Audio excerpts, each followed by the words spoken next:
یہ جو بحث ہے نا کسی کے پیچھے ہاتھ دھو کے پڑ جاؤ، اس سے کبھی بھی فائدہ نہیں ہوتا، یاد رکھو کبھی بھی فائدہ نہیں ہوتا، اگلا ضد پہ آ جاتا ہے۔ اور یہ بھی یاد رکھو کسی کو دلائل سے ایسا خاموش کرنا کہ اس کے لیے بھاگنے کا راستہ ہی نہ رہے، یہ بھی بڑا خطرناک ہے، کیونکہ پھر وہ اپنی بے عزتی محسوس کرتا ہے اور وہ ہر دھرمی اور ضد پہ اتر آتا ہے پھر۔ اس لیے دشمن کے لیے تھوڑا سا راستہ بھاگنے کا رکھو کہ بھائی ابھی بھاگ جاؤ، دوبارہ عزت احترام کے ساتھ واپس آ جانا، کیونکہ انسان جو ہے نا عزت نفس کے معاملے میں بہت، آج کل ہم لوگ کیا کرتے ہیں جب کسی کو تبلیغ کرتے ہیں تو اس کی عزت نفس کو مجروح کر دیتے ہیں۔ عزت دار آدمی اپنی عزت پہ کبھی بھی کمپرومائز نہیں کرتا۔ ہاں کوئی جس کی عزت نہ ہو اس کو جو مرضی کہہ دیں، جیسے ایک آدمی نے کہا اپنے دوست سے، کہہ رہا تھا کہ شکر ہے محلے میں میری عزت نہیں ہے۔ اس نے کہا کیوں بھائی؟ کہہ رہا ورنہ آج بڑی بے عزتی ہو جاتی میری۔ کیا کہہ رہا ہے کہ شکر ہے اس محلے میں میری عزت نہیں ہے۔ کیوں بھائی؟ اس پہ شکر کی کیا بات؟ کہہ رہا ورنہ آج میری بہت بے عزتی ہو جاتی۔ یعنی وہ اس پہ شکر ادا کر رہے کہ پہلے سے اگر اس نے کام ایسا کیا تھا، کام اس بندے سے ایسا ہو گیا تھا کہ وہ محلے میں پکڑا گیا کوئی برا کام کرتے ہوئے تو کوئی بے عزتی نہیں ہوئی، اس لیے کہ بندہ ہی کوئی عزت تھی نہیں اس کی۔ تو وہ کیا کہہ رہا ہے کہ اللہ کا بہت بہت فضل ہو گیا کہ اس محلے میں میری عزت پہلے ہی سے ہی نہیں ہے، ورنہ آج بہت زیادہ بے عزتی ہو جاتی۔ ٹھیک ایسا بھی ہوتا ہے بڑے شہروں میں۔ تو عزت جب ہوگی تو بے عزتی کا ڈر بھی ہوتا ہے، عزت ہی نہ ہو جو مرضی ہو، پھر کیا ہوتا ہے؟ پھر کہتا ہے یار ہماری کون سا عزت ہے۔ جیسے بھیکاری لوگ ہر وقت مانگتے رہیں گے تو وہ کہتے ہیں زبان گھس تھوڑی جائے گی یار، نہیں دے گا نا پھر کسی سے مانگ لیں گے، یہ نہیں دے گا تو پھر تیسرے سے مانگ لیں گے۔ عزت دار آدمی مانگنے سے پہلے 100 دفعہ سوچتا ہے یار کیسے بغیر مانگے کام چلاؤ، پھر مانگے گا تو بےچارا اندر گھٹے گا۔ عزت بہت بڑی چیز ہے، بات سے بات نکلتی ہے، ایک ہوتی ہے عزت اور ایک ہے حب جاہ، دونوں میں فرق ہے۔ عزت تو انسان کی فطرت ہے، عزت دار لوگوں کو عزت چاہیے۔ حب جاہ کا مطلب تکبر، یہ الگ چیز ہے، ان دونوں میں فرق ہے۔ تکبر کا مطلب یہ ہوتا ہے بعض لوگ ہر چیز میں اپنی ٹانگ اونچی رکھنے کی کوشش کرتے ہیں، دوسرے کو نیچا کرتے ہیں، یہ تکبر ہے، یہ چیز اللہ کو پسند نہیں ہے۔ اسی طرح اپنے بڑے کے سامنے بڑا بننے کی کوشش کرنا، یہ بھی تکبر ہے۔ جیسے شیطان کو اللہ نے حکم دیا، یا موضوع نہ چینج ہو جائے ذرا سنبھال کے رکھیں کیا بات چل رہی تھی۔ شیطان کو اللہ نے حکم دیا کہ آدم کو سجدہ کرو، شیطان نے کیا کہا کہ آدم چھوٹا میں بڑا، ٹھیک ہے نا؟ تو عام حالات میں اگر آدم علیہ السلام خود شیطان کو کہتے نا کہ مجھے سجدہ کرو، پھر شیطان کہتا میں کہ تم بعد میں آؤ، میں سینئر ہوں، تو اس کی کوئی لاجک نکل سکتی تھی کہ بھئی یہ شیطان کو اپنی انسلٹ محسوس ہو رہی ہے۔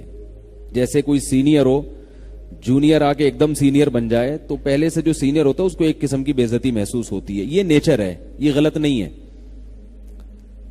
لیکن شیطان کا عمل یہ عزت کا حصول نہیں تھا بلکہ یہ تکبر تھا، اس لیے کہ آرڈر دینے والا کون ہے؟ اللہ ہے۔ تو بھئی تو جب اللہ کے حکم کا انکار کر رہا ہے تو یہ اللہ سے بڑے بننے کی کوشش کر رہے ہو آپ، اللہ سے آپ چھوٹے ہی رہو گے چاہے کتنے بڑے بن جاؤ۔ تو آپ اگر دوستوں میں اپنی بے عزتی محسوس کرتے ہیں، دوست نے کوئی غلط بات کہہ دی، آپ کو بے عزتی محسوس ہو رہی ہے جس سے آپ کو غصہ آ رہا ہے، یہ نیچرل ہے، یہ تکبر نہیں ہے۔ باپ نے کوئی ایسی بات کہہ دی، اب آپ باپ کے سامنے سینہ چوڑا کر رہے ہو، یہ عزت نہیں ہے، یہ کیا ہے؟ کبر ہے، تکبر ہے۔ بھائی تم اپنے باپ سے، یعنی وہ تو تمہارا باپ ہے۔ لوگ کہتے ہیں نا جب کسی کو تانا دینا ہوتا ہے کہ وہ اس کو آنے دو، یہاں ہم اس کا بھی باپ ہے، کہتے ہیں نا لوگ، یعنی اس چیز میں ہم اس کا بھی باپ ہے، ہم اس سے 2 ہاتھ آگے ہیں۔ تو والدین کے سامنے اکڑنا، اپنے بڑوں کے سامنے اکڑنا، علماء کے سامنے اکڑنا، بزرگوں کے سامنے اکڑنا، یہ اکڑ، یہ اس کو یہ نہیں کہیں گے عزت کا حصول، بلکہ اس اکڑ کو کیا کہا جاتا ہے؟ تکبر۔ بڑوں کے سامنے چھوٹا بن کے رہو، اپنے جیسوں کے سامنے یا اپنے ماتحتوں کے سامنے جو ہے نا وہ انسان کو یہ احساس ہوتا ہے اور ہونا بھی چاہیے۔ ہاں کوئی بڑا زیادہ بے عزتی کر دے اور آپ کی حیثیت کو بہت زیادہ گھٹا دے، اس پہ بھی انسان کو افسوس ہوتا ہے. اور نبی صلی اللہ علیہ وسلم ان تمام چیزوں کی رعایت کیا کرتے تھے، تبھی تو نبی جیسے اخلاق کسی کے نہیں ہیں. آپ صلی اللہ علیہ وسلم عزت دار لوگوں کو بہت عزت دیتے تھے، چاہے وہ کافر ہی کیوں نہ ہو، چاہے وہ کافر کیوں نہ ہو. کیونکہ جب ایک دفعہ کسی کو معاشرے میں عزت ملتی ہے تو وہ کافر بھی اگر ہوگا نا تو وہ اپنی بے عزتی نہیں چاہے گا، کبھی نہیں چاہے گا. ابو سفیان سردار تھے، ساری زندگی سرداری میں گزاری، اسلام دشمنی میں گزاری، لیکن جب مکہ فتح ہوا، ابو سفیان مسلمان ہوئے، تو آپ صلی اللہ علیہ وسلم نے ایسا نہیں کیا کہ ان کو پیشانی کے بال سے پکڑ کے گھسیٹا ہو، گھوڑے کے پیچھے باندھ دیا ہو کہ ان کو مدینہ کی گلیوں میں گھسیٹا جائے. انہوں نے ساری زندگی اسلام دشمنی میں گزاری، ساری زندگی یہ کیا، ساری زندگی یہ کیا. نہ بھائی سردار آدمی ہیں تو اب اسلام قبول کیا ہے تو ان کو ایسا پروٹوکول دیا جو دوسروں کو نہیں دیا. کیا فرمایا؟ جو ابو سفیان کے گھر میں داخل ہو گیا اس کا خون ہم پر حرام ہے. بس جنگ ہے نا، جو بھی دشمن آئے گا گردن اڑے گی اس کی، لیکن جو ابو سفیان کے گھر میں چلا گیا اس کا خون، اس کی گردن نہیں اڑے گی، اس کو امن مل گیا. کتنی عزت دی، کتنی عزت دی ابو سفیان کو، کیونکہ سردار تھے. حضرت خالد ابن ولید رضی اللہ تعالی عنہ، انہوں نے غزوہ احد میں مسلمانوں کا بہت زیادہ نقصان کیا تھا. 70 آدمی جو شہید ہوئے ہیں صحابہ میں، 70 بڑے بڑے صحابہ، اس میں سب سے بڑا کردار کس کا تھا؟ خالد ابن ولید رضی اللہ تعالی. انہوں نے پلٹ کے حملہ کیا تھا نا غزوہ احد میں، کتنا نقصان پہنچایا. پھر صلح حدیبیہ میں جو لڑنے کے لیے آئے وہ خالد ابن ولید آئے، لیکن جب صلح ہو گئی تو خالد بن ولید تلوار کی نوک سے اسلام نہیں قبول کر رہے تھے. عزت دار آدمی تھے نا، اس میں ذلت محسوس کرتے تھے، بھائی میں شکست کھا کے اسلام قبول کروں یہ کیسے ہو سکتا ہے. آپ صلی اللہ علیہ وسلم نے ان کو عزت دی اور ایک قاصد بھیجا اور کہا کہ خالد ابن ولید سے جا کے کہو کہ تمہارے جیسا سمجھدار آدمی، ذہین آدمی ابھی تک کافر ہے، یہ ہماری سمجھ میں نہیں آتا. بڑی تعجب کی بات ہے، اتنا ذہین آدمی، اتنا ہوشیار آدمی، اور ابھی تک اس کی سمجھ میں اسلام نہیں آ رہا. اور پھر یہ بھی فرمایا کہ تم اگر اسلام قبول کرو گے تمہیں یہاں عزت ملے گی.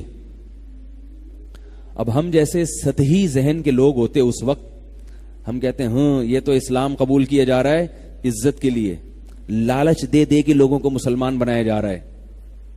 آج کوئی مولوی اگر ایسا کر دے کہ بھئی فلاں قادیانی کے پاس تحفے بھیج دے، کسی سردار کے پاس یا کسی اور کافر کے پاس، ایک تو وہ قادیانی ہے جس میں لچک ہی نہیں ہے، ایک وہ ہے جو حق کی تلاش میں ہے، تو ایسے آدمی کو ہدیہ دینا، اس کی دعوت کرنا، اس کو عزت دینا تاکہ وہ اسلام کے قریب آ جائے. یہ نہیں کہ اس کو آپ ایسا اس سے بدتمیزی سے بات کریں. وہ میں اکثر واقعہ سناتا ہوں، قادیانی کے پاس قادیانی تھے، وہ بات کرنا چاہتے تھے. چاہنا اس کی علامت ہے کہ وہ یعنی وہ چاہ رہے ہیں کہ ہمیں سیدھا راستہ ملے. تو ایک گاؤں سے کوئی مناظر چلے گئے، ہمارے استاذ نے واقعہ سنایا. وہ قادیانی کے بیٹے لے کر آئے کہ آپ ہم سے بھی بات کریں، ہمارے والد سے بھی بات کریں، اگر کچھ بات ہوئی تو ہم لے آئیں گے، اسلام قبول کر لیں گے. تو ہمارے استاذ کہہ رہے ہیں کہ وہ جو مناظر گیا نا، اس نے وہاں جا کے بات کیسے شروع کی. انہوں نے کہا سب سے پہلے تو میں یہ ثابت کروں گا کہ مرزا غلام احمد کی شکل بالکل ایسے کتے جیسی تھی جیسے تمہارے ابا کی شکل ہے. یہ اسٹائل ہے اسلام کی تبلیغ. یعنی ان کا خیال یہ تھا کہ چونکہ یہ قادیانی ہیں، دائرہ اسلام سے خارج ہیں، تو ان کی پہلے ہم شکل پہ بات کریں گے کہ یہ کس سے ملتی جلتی ہے. تو جب بیٹوں کے سامنے باپ کو آپ کہو گے معاذ اللہ اس طرح سے کتوں جیسی شکل، تو وہ آگے بات چلے گی؟ بات ہی نہیں چلے گی آگے. تو جو اسلام دشمن ہیں، جو چاہتے ہی نہیں، ان کا معاملہ الگ ہے، اور جو تحقیق کرنا چاہتے ہیں ان کا معاملہ الگ ہے. لوگ سوال پوچھتے ہیں غیر مسلم کے ساتھ کیسا سلوک کرنا چاہیے. رسول اللہ صلی اللہ علیہ وسلم نے غیر مسلموں کے ساتھ بہت اچھا سلوک کیا ہے. قرآن نے جو کہا ہے نا کہ ان پر شدت کرو، وہ میدان جنگ میں لڑنے والا ہے. جنگ کے اصول کچھ اور ہیں، امن کے اصول کچھ اور ہیں. میدان جنگ میں تو ظاہر ہے لڑائی ہوگی نا, اس میں تو بہادری دکھائی جائے گی, اس میں تو للکارا جائے گا, اس میں اگر آپ تھینک یو اور جزاک اللہ سے بات شروع کر دیں وہ تو کہے گا یہ تو بزدل ہے. جنگ کے میدان میں تو سینہ اکڑا جاتا ہے اور کہا کوئی ہے کسی میں دم ہے تو آئے. اس میں تو جو ہے نا وہ حملے کیے جاتے ہیں اور بم پھینکے جاتے ہیں اور میزائل پھینکے جاتے ہیں. تو جنگ کے اصول کچھ اور ہیں. تو وہ جو بعض لوگ جو جنگ کی باتیں ہیں وہ کہاں فٹ کر دیتے ہیں؟ امن کے حالات. امن میں ایسا نہیں ہے. رسول اللہ صلی اللہ علیہ وسلم دوسرے ملکوں کے بادشاہوں کے ساتھ آپ صلی اللہ علیہ وسلم کا کیا سلوک تھا. صحابہ کرام ہدایہ بھی بھیجا کرتے تھے, اور خاص طور پہ غیر مسلم سرداروں کو آپ صلی اللہ علیہ وسلم نے الگ سے تحفے دیے ہیں, کیونکہ سردار آدمی اپنی عزت چاہتا ہے. یہ میں اتنی لمبی تقریریں کیوں کر رہا ہوں؟ یہ سمجھانے کے لیے کہ عزت دوسرے کو بھی دینی چاہیے اور اپنی بھی عزت کی حفاظت کرنی چاہیے. اپنی بھی عزت کی حفاظت, ایسا کام نہیں کرنا چاہیے جس سے آپ کی عزت کا جنازہ نکل جائے. ہر ایک کو فری کرا لیتے ہیں, وہ چرسی ہیروئن چی وہ آپ کے سر پہ مسلط ہو گیا پھر. تو ایسا نہیں. حضرت حکیم الامہ مولانا اشرف علی تھانوی رحمہ اللہ نے لکھا ہے کہ ہر ایک کو فری مت کرایا کرو. یہ انہوں نے لکھا ہے. فرمایا کہ اس کو فری کراؤ جس میں حوصلہ ہو, برداشت ہو. ورنہ وہ حوصلہ نہیں ہوگا نا, تو جب آپ اس سے فری ہوگے تو وہ پتہ ہے کیا سمجھے گا؟ وہ یہ سمجھے گا کہ یہ عزت کے لائق ہی نہیں ہے, اس لیے مجھ سے فری ہو رہا ہے. جس میں حوصلہ ہوتا ہے وہ کہتا ہے بھائی یہ تو ان کا ظرف ہے, یہ تو بڑے اونچے مقام والے ہیں, لیکن دیکھو کیسے بے تکلف ہو کے مجھ سے گپ شپ لگا رہے ہیں, کیسے بے تکلف ہو کے ہنسی مذاق کر رہے ہیں. تو اس کی نظر میں عزت بڑھے گی. اور جس کے اندر خود حوصلہ نہیں ہے اس کی نظر میں عزت. اب گھر میں ہم نے دیکھا ہے جو باپ اپنے بچوں کے ساتھ فری رہتا ہے, بچے اس باپ کا احترام ہی نہیں کرتے. حالانکہ یہ تو باپ نے اپنی سطح سے اپنے آپ کو نیچے کر دیا, بچوں کے ساتھ کھیل رہا ہے, فری ہو رہا ہے, گھوم رہا ہے, ہاں ہاں ہو مذاق کر رہا ہے. تو بچوں کو تو اور عزت کرنی چاہیے نا ایسے باپ کی. کیا خیال ہے بھائی کہ ابا ہمارے ابا ہو کے بھی ہم سے ایسے بچوں کی طرح رہتے ہیں؟ لیکن نتیجہ اکثر ہوتا کیا ہے؟ بچے ابا کو ابا سمجھنا چھوڑ دیتے ہیں, ٹھیک ہے نا, احترام ہی ختم کر دیتے ہیں, مانتے ہی نہیں. تو یہ بہت کم اولاد ہوتی ہے جس میں یہ ظرف ہو کہ ابا اچھے اخلاق کے ہیں, کھیل رہے ہیں, تو وہ ابا کو ابا سمجھے. اس زمانے میں ابا کو ابا سمجھنا بڑا مشکل کام ہے. میں کہتا ہوں جو اولاد اپنے باپ کو باپ سمجھ لینا وہ جنت میں جائے گی. میری ذاتی رائے یہ ہے. جو اپنے باپ کو باپ سمجھ لے نا, اس باپ کو گھر میں احترام دے دے, اس کا حکم مان لے, کیونکہ باپ کے جتنے احسانات ہیں اس کائنات میں اللہ رسول کے علاوہ اتنے احسانات کسی کے نہیں ہوتے. اور میرے پاس جو ایسے باپ آتے ہیں نا کہ میرا بچہ نالائق, میں کہہ رہا ہوں کان سے پکڑ کے باہر نکال دو اس کو. 4 دن جب سڑک پہ روڈ پہ گزارے گا, نہ گیس کا بل ادا کر سکتا ہے, نہ بجلی کا بل ادا کر سکتا ہے, نہ معاشرے میں عزت ہوگی, نہ کوئی رشتہ دینے کے لیے تیار ہوگا. لوگ کہیں گے ابا کہاں ہیں, ابا سے تو میرے تعلقات ہی صحیح نہیں ہیں, تو رشتہ دے گا کوئی؟ کہیں گے یار تمہارے تو اپنے ابا سے نہیں ہے, تم بیوی سے کہاں سے تعلقات صحیح رکھو گے؟ یہی ہوگا نا. تو ایسی اولاد کا میں تو فوراً کہتا ہوں کان سے پکڑ کے باہر نکال دو. 3 دن جب گلی محلے میں دھکے کھائے گا سیٹ ہو کے واپس آ جائے گا. لیکن باپ کا یہ بھی ظرف ہے کہ اتنا کچھ ہونے کے باوجود بھی وہ باہر نہیں نکالتا, کہتا ہے کہاں جائے گا بیچارہ. یہ باپ ہوتا ہے. خیر, تو خالد ابن ولید رضی اللہ تعالی عنہ کو رسول اللہ صلی اللہ علیہ وسلم نے کیا کہا کہ ہمارے پاس آؤ گے تو تمہیں عزت ملے گی. یہ نہیں کہ اسلام کے لیے لالچ دی جا رہی ہے, نہ, بلکہ ان کے ذہن میں, خالد ابن ولید کے ذہن میں ایک وسوسہ شیطان ڈال سکتا تھا کہ میں نے اتنا نقصان پہنچایا, اب اگر میں مسلمان ہو بھی جاتا ہوں یہ لوگ تو مجھے تانے دیں گے, یہ تو مجھے رسوا کریں گے, یہ تو انگلیاں اٹھائیں گے میری طرف. اور خالد ابن ولید نے ساری زندگی عزت دیکھی ہے, اپنی قوم میں سردار تھے نا, کبھی ذلت نہیں دیکھی. تو لوگ انگلیاں اٹھائیں گے, لوگ کیا کہیں گے, ذلیل نہ کر دیں. تو اس کا جواب دیا جا رہا ہے کہ ایسا نہیں ہوگا جیسا تم سمجھ رہے ہو, عزت ملے گی, عزت. فوراً اسلام قبول کیا. جو گھٹیا لوگ ہوتے ہیں نا ان کو سیدھے راستے پہ لانے کے لیے چپیٹ لگانے پڑتے ہیں, ٹھیک ہے نا, ٹھڈے مارنے پڑتے ہیں, اور تمیز انسان بن جا. اور جو عزت دار ہوتا ہے اس کو تھوڑا سا غیرت کا تانا دینا پڑتا ہے, یار تم جیسے شریف آدمی, تم تو اتنے سمجھدار ہو یار, کیسے یہ کام کر رہے ہو. ایک نوجوان نے مجھے اپنا واقعہ بتایا. وہ کہتا ہے کہ میں نے بچپن میں کسی کی بچی کو چھیڑ دیا, کسی لڑکی کو چھیڑ دیا جا کے. کہہ رہا میں کالج کا دور تھا, عمر بھی میری ایسی تھی, تو میں نے چھیڑ دیا جا کے. کہہ رہا وہ میرے گلے پڑ گئی. اس نے جا کے اپنی امی کو بتایا, اور اس کی امی نے آ کے میری امی کو بتایا کہ آپ کا بیٹا اتنا گھٹیا ہے. اس زمانے میں یہ بہت برا سمجھا جاتا تھا, پرانے زمانے کی بات ہے, بچپن کا وہ واقعہ بتا رہے تھے. کہہ رہے ہیں وہ میری والدہ کو آ کے بتایا کہ آپ کے بیٹے نے اتنی گندی حرکت کی ہے کہ میری بیٹی کو چھیڑا ہے. تو کہہ رہے میں کھڑا ہوا ہوں اور میں شرم بھی آ رہی ہے, میری اماں کو شکایت لگا دی.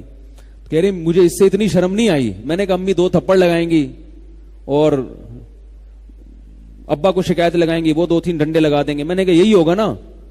کہہ رہے لیکن ہوا کیا, میری والدہ نے کہا کہ کچھ بھی ہو میرا بیٹا سب کچھ کر سکتا ہے, میرا بیٹا کسی کی بچی کو اس طرح سے چھیڑ نہیں سکتا, اس کی اپنی بہنیں بھی ہیں, اتنا گھٹیا سوچ کا حامل نہیں ہے میرا بیٹا.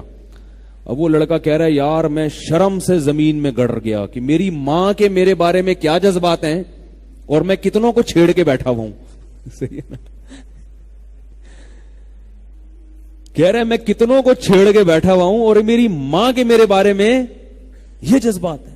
کہہ رہے بار بار میری ماں کہہ رہی ہیں اس خاتون کا نام لے کے, وہ جو بھی بہن ہوں گی پڑوسی ہوں گی, کیونکہ پڑوسیوں کو ہی چھیڑا جاتا ہے نا, مجھے نہیں پتا کہ پڑوسی ہوں گی وہ, تو وہ کہہ رہی ہیں اپنی اس پڑوسن کا نام لے کے کہ بہن تم جو کچھ بھی کہہ دو, میرے بچے پہ الزام لگا لو, اس نے فلاں کو مار دیا, اس نے فلاں سے اسکول سے چھٹی کر لی, یا یوں کر لیا, یہ کر لیا, لیکن میرا بیٹا کسی کی بیٹی کو, بہو بیٹی کو چھیڑ نہیں سکتا, کیونکہ ہم عزت دار گھرانے کے لوگ ہیں اور عزت دار گھرانے والے ایسے کام نہیں کرتے.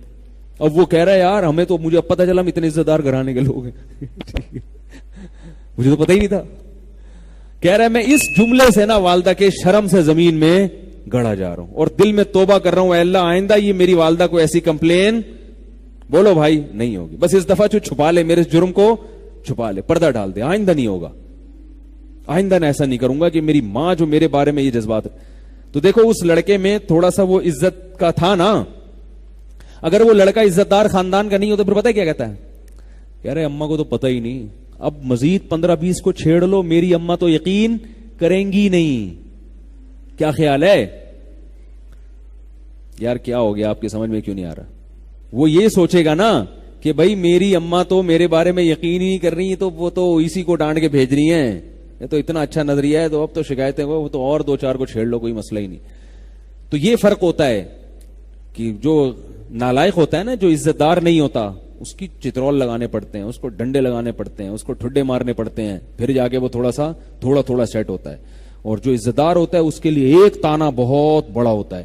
فقہا نے لکھا ہے تعزیر کے اصول میں, تعزیر ہوتی ہے نا, تعزیر سزا, ایک تو ہے حدود, زانی کی کو 100 کوڑے لگیں گے, وہ تو قرآن نے بیان کیے, اس میں تو کوئی فرق نہیں ہے, سب کے ساتھ ایک جیسا سلوک ہوگا, عزت دار ہو یا کم درجے کا آدمی ہو, وہ سزا تو قرآن نے بیان کر دی وہ سب پہ لگے گی. رجم سب پہ, ہاتھ کاٹنا سب پہ, حد قذف سب پہ, شراب کی سزا 80 کوڑے سب پہ, اس میں کوئی شریعت میں فرق نہیں. لیکن کچھ سزائیں ایسی ہیں جو قاضی اور جج کی ثوابدید پر ہوتی ہیں. وہ دیکھتا ہے بھائی اس نے اتنی نوعیت کا جرم کیا ہے تو اس کو اتنی سزا ملنی چاہیے, سمجھ رہے ہیں؟ اس میں شریعت نے کچھ نہیں بیان کیا, بس یہ بتایا کہ بھائی جرم کی نوعیت یہ ہے تو قاضی اور جج کی ثوابدید پر. تو اس میں فقہا بیان کرتے ہیں کہ اس میں عین ممکن ہے ایک جرم پہ قاضی کسی کو 20 کوڑوں کی سزا دے, اور یہ بھی ممکن ہے کہ وہی جرم کسی دوسرے سے ہو تو اسے صرف برا بلا کہہ دے. انہوں نے فرمایا اس لیے کہ بعض لوگ ایسے ہوتے ہیں کہ وہ جج کے منہ سے اپنے خلاف سننا ان کے لیے 20 کوڑوں سے بھی زیادہ بھاری ہوتے ہیں. وہ تو فقہا نے لکھے کہ جو عزت دار آدمی ہوگا نا, جج اس کو برا بلا کہہ کے عدالت میں سب کے سامنے کہہ دے کہ تم نے غلط کیا ہے, یہ بھی اس کے لیے بہت بڑی سزا. اس کو 20 کوڑے ماریں گے, یہ ظلم ہو جائے گا اس پر. اور جس کو دوسرا آدمی, جس کو جو روزانہ کوڑے کھاتا رہتا ہے,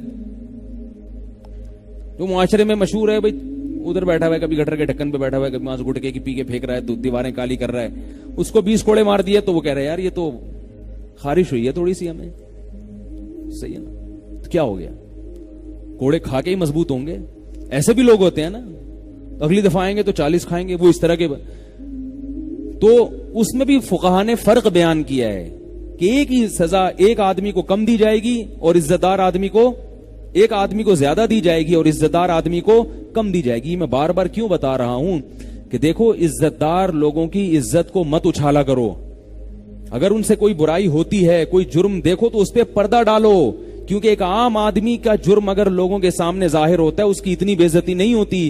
عزت دار آدمی کا تھوڑا سا جرم لوگوں کے سامنے آ گیا, وہ بیچارہ زمین میں گڑ جاتا ہے, تو اس کو اس کے جرم کی اتنی بڑی سزا کیوں دے رہے ہو, اتنی بڑی سزا کیوں دے رہے ہو.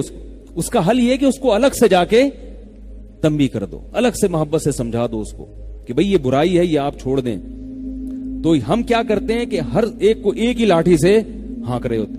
اسی طرح یاد رکھو, بات تو تھوڑی سی عجیب سی ہے لیکن جب ہے تو میں کروں گا اس کو, کہ بعض جب نکاح کر کے لاتے ہیں نا عورت کو گھر میں, تو یہ نہیں دیکھتے کہ یہ عزت دار خاندان سے ہے, یا وہ اپنی پرمپرا جو ہے نا اس پہ ٹھونسنا شروع کر دیتے ہیں.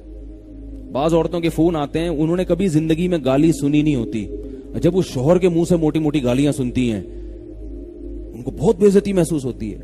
انہوں نے اپنے خاندان میں کبھی گالی کا لفظ سنا نہیں ہوتا, اور شوہر کے لیے گالیاں دینا نارمل ہوتا ہے.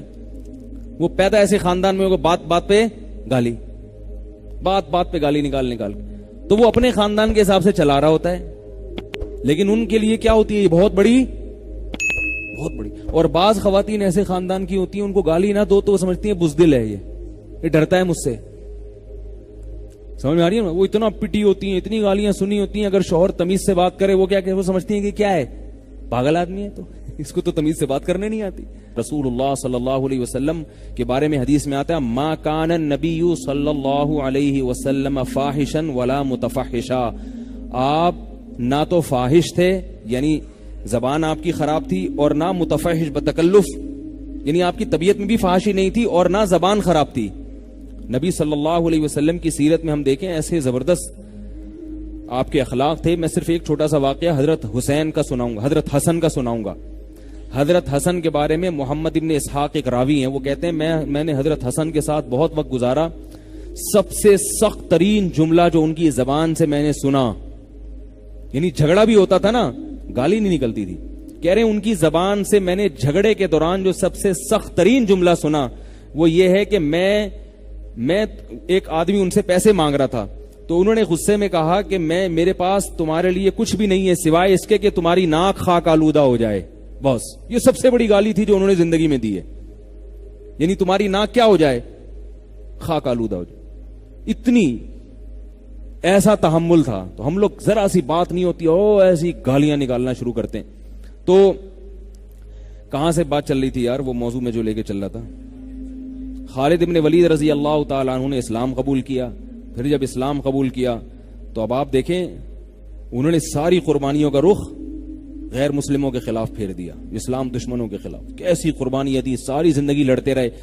اور پھر جب حضرت عمر کا دور حکومت آیا تو حضرت عمر نے ان کو معزول کر دیا, کوئی بھی اپنی بے عزتی محسوس نہیں کی. انہوں نے یہ نہیں کہا کہ مجھے تو نبی نے کمانڈر بنایا تھا, مجھے تو ابو بکر نے کمانڈر بنایا تھا, اور میرے ہاتھ پہ اتنی بڑی بڑی فتوحات ہیں, عمر کون ہوتے ہیں مجھے معزول کرنے والے. اگر یہ کہہ دیتے تو یہ کیا ہوتا, تکبر. میں کہہ رہا تھا نا, عزت کی تلاش الگ چیز ہے, تکبر الگ. حضرت خالد بھی چاہتے تھے مجھے عزت ملے, چاہتے تھے نا, عزت دار آدمی تھے, بے عزتی نہیں چاہتے تھے اپنی, عزت مل گئی اسلام میں. لیکن حضرت عمر کہہ رہے ہیں آپ معزول ہیں. اب اگر کہتے نہیں میں امیر بنوں گا تو یہ عزت کا حصول نہ ہوتا, بلکہ یہ کیا ہوتا, تکبر. اس لیے کہ آپ سے بھی بڑے ہیں عمر, وہ امیر المومنین ہیں, آپ ان کے آرڈر کو ٹھکرا رہے ہو. صرف یہ بھی نہیں کہ فوراً معزول ہو گئے, ہم ہوتے تو کتنے دلائل دیتے, مجھے تو نبی نے بنایا ہے, مجھے تو نبی نے سیف اللہ کہا ہے, مجھے تو ابو بکر نے بنایا, آپ کون ہوتے ہیں معزول کرنے والے. نہ فوراً معزول ہو گئے. لوگوں نے کہا کہ آپ تو امیر تھے, آپ تو کو تو نبی نے بنایا. فرمایا کوئی بات نہیں, پہلے کمانڈر بن کے لڑتا تھا اللہ کی راہ میں, اب سپاہی بن کے لڑوں گا. سپاہی بن کے لڑنے کا اپنا مزہ ہے. ذرا بھی تو یعنی دل تنگ نہیں ہوا, ذرا بھی اپنی بے عزتی محسوس نہیں کی. تو یہ ہے عزت کا حصول اور تکبر, ان دونوں میں فرق ہوتا ہے. ہم بعض دفعہ تکبر ہوتا ہے ہمارے اندر, ہم سمجھ رہے ہوتے ہیں کہ میں اپنی بے عزتی برداشت نہیں کرتا. تو بے عزتی نہیں ہوتی, آپ کو شیطان کی طرح بڑا بننے کا ہر جگہ شوق ہوتا ہے. اسی طرح یہ بھی یاد رکھو کہ بات سے بات نکلتی ہے, جو بڑوں کے سامنے ضرورت سے زیادہ بولنا یہ بھی تکبر ہے. جب بڑے حضرات بیٹھے ہیں, ہمارے ہاں اصول یہ ہے کہ ہمارے جب اساتذہ بیٹھے ہوتے ہیں, کوئی مسئلہ ہم سے پوچھتا ہے تو ہم نہیں جواب نہیں دیتے, بھئی یہ بڑے بیٹھے ہیں ان سے پوچھو. ہم ایسے بن جاتے ہیں جیسے کیا ہوں, جاہل, آتا ہی نہیں کچھ ہمیں, ایسے بن جاتے ہیں جاہل جیسے. جب تک وہ خود آرڈر نہیں دیں گے نہیں ہوتا بھائی. تو یہ چیز ہم نے الحمدللہ مدرسوں میں تو دیکھی ہے. باہر کی دنیا میں باہر کی دنیا میں ایسا نظر آتا ہے ہر آدمی فنٹر بنا ہوا ہے, کہتا ہے جتنا مجھے آتا ہے اتنا کسی کو بھی نہیں آتا. تو خیر بات یہ چل رہی